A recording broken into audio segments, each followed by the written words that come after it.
बिस्मिल्लाहिर्रहमानिर्रहीम। तमाम तारीफ़ें अल्लाह के लिए, दुरूद सलाम मोहम्मद वाले मोहम्मद की ज़ात पर। अस्सलाम वालेकुम नाज़रीन, मैं हूँ एस्ट्रोफार्मिस्ट सैयद अली ज़ैदी। नाज़रीन, इंतहाई अहम मौजू लेकर आज मैं हाजिर हुआ हूँ।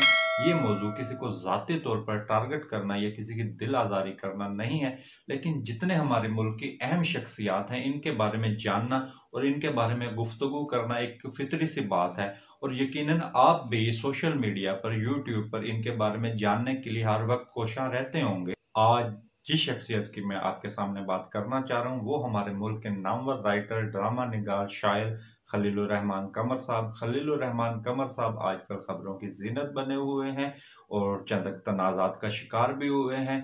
जैसा कि आप जानते हैं और हम भी जानते हैं कि उन्होंने बहुत से हिट ड्रामास दिए हैं, और लेकिन अपनी वो चंद बातों की बिना पर मीडिया इंडस्ट्री में आजकल ज़ेर-ए-ताब खलीलुर रहमान कमर साहब, जो कि अब ये कहते हैं कि मैंने लिबरल्स के खिलाफ जंग करनी है। और जैसा कि आप जानते हैं कि हाल ही में जियो न्यूज़ से इनका मुआहदा मनसूख हो गया है, जिस पर सोशल मीडिया पर आकर इन्होंने इसका रद्द-ए-अमल ये दिया है कि वो खुद ही इस मुआहदे को कैंसिल करते हैं।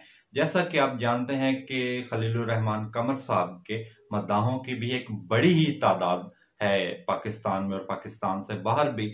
लेकिन इसके साथ हाल ही में जो एक तनाज़ा शुरू हुआ है मारवी सरमद के साथ और लिबरल्स के साथ, तो उसके बाद जो एक फिजा कायम हुई है मीडिया इंडस्ट्री में, तो उसके बाद क्या ये मीडिया इंडस्ट्री में चल पाएंगे?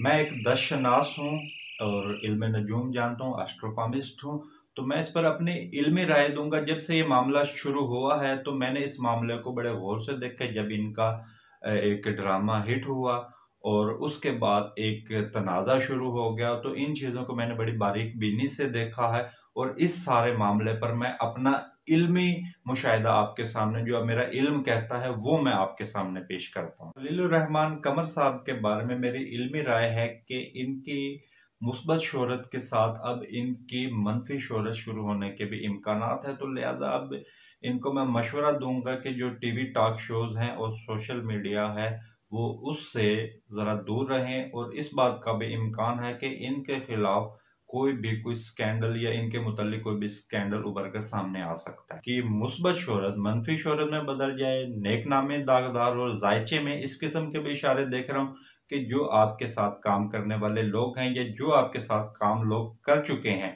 या जो आपके शोबा के लोग हैं, वो किसी भी किस्म का क्लेम करें और एक के बाद एक इल्ज़ाम सामने आए और आपसे दिफा करना मुश्किल हो जाए। और इसलिए मैं आपको मशवरा दे रहा हूँ कि सोशल मीडिया और टीवी इंटरव्यू पर एहतियात करें, और जो खलीलुर रहमान कमर साहब के जो साथ काम करते हैं, जो उनके शोबा से ताल्लुक़ रखते हैं, उनके साथ ताल्लुकात में भी एहतियात बरतिए, क्योंकि इम्कान है कि जिन लोगों के साथ आप काम करते हैं उन्हीं के हाथों आपकी हफ्ज़ा सराई भी होने के इम्कानात हैं। और जो खलीलुर रहमान कमर साहब के लिए अगस्त तक का वक्त जो है वो बड़ा सख्त है, और इम्कान ये भी है कि इस दौरान और भी कोई खलीलुर रहमान कमर साहब का माली नुकसान भी हो सकता है। इम्कान ये है कि किसी और टीवी चैनल से भी इनका मुआहदा मनसूख हो सकता है, लेकिन अगस्त के बाद मामलात इनके दोबारा बहाल होना शुरू हो जाएंगे। जिन जिन टीवी चैनलों से इनके मुआहदे मनसूख हुए या जो जो लोग राब्ते से कटे हैं वो दोबारा से साथ जुड़ जाएंगे। अब इस सारे मामले पर मैं आपको अपना इल्मी तजिया पेश करता हूँ। इंसानी हाथों पर बहुत सी ऐसी अलामात होती हैं जो इंसान की खूबियों और खामियों की निशानदही करती हैं। तो इंसानी हाथ पर अच्छे राइटर होने की भी अलामात होती हैं और अच्छा बोलने वाले की भी अलामात होती हैं। जो अच्छे राइटर की अलामात होती हैं वो इन लोगों में होती हैं जो शायर या ड्रामा निगार या कि मजहबी किताबें, दीनी किताबें लिखते हैं या किसी भी किस्म की किताबें लिखते हैं, तो उनके शम्स के उभार पर एक क्रास होता है, तो वो उनके अच्छे राइटर होने की अलामत होता है।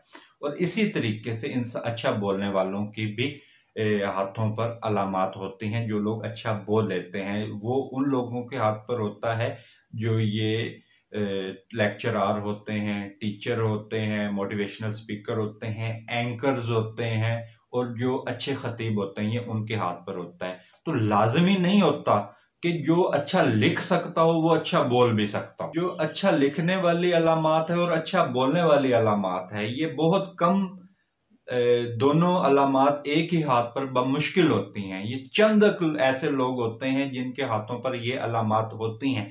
तो जो मैं जिस मसले की तरफ निशानदही करना चाह रहा हूं वो यही है कि खलीलुर रहमान कमर साहब अच्छा लिख जरूर सकते हैं, लेकिन जहां पर इनको बोलकर दिफा करना पड़ेगा वहां पर इनके लिए मसाइल पैदा होंगे। तो इसके साथ आप मुझे इजाजत दीजिए। अल्लाह हाफिज।